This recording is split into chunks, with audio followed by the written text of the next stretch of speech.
Continuing our reactive conversation here to your comments about our Sub Talk series. Here's something else. Let me just call out a manufacturer that I hold near and dear to my heart, and that is JBL. I remember when they started putting out the SRX 700 series. Now, you guys know I'm a fan of that. I own a bunch of it. I use it all the time. It works. It's a workhorse, series of speakers. But I can remember standing in Chuck Levin's Washington Music Center. I worked in pro audio there as a salesman, and reading the specs to some of these subs to where they'll take 6,400 watts, man, 3,200 watts program, and all this stuff. And I'm sitting there thinking, well, that's interesting because the driver that's in that sub is a 600 watt driver. What? How are they getting those numbers?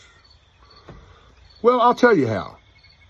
In many cases, they'll throw 100 hertz at it for like 0.0006 millisecond. And if it didn't catch on fire, guess what? That's the peak rating. But if you talk to anybody who's been on the repair and service side of this stuff, I have been there. I'm very close friends with guys that do that for a living. They'll all tell you the same thing. Those numbers are complete bull butter. How do you get 6,400 watts out of a cabinet that has two 600 watt drivers in it? Now look, I'm not going to sit here and act like that we don't overpower subs for efficiency's sake. And if you got your crossover point correct, that'll make them subs super efficient, man. And I mean, you'll get that kick drum pounding people in the face and all the things that you want out of your subs. All your sub fantasies will come true.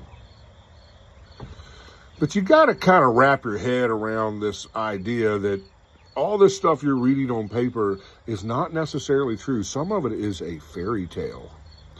Some of it is put together in a manner that would never reflect a real world application.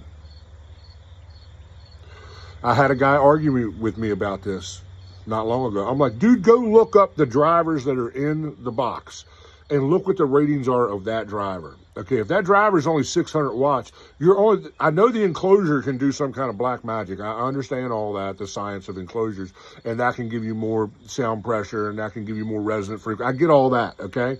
It still doesn't make it a 6,400 watt, box, not on that level anyways.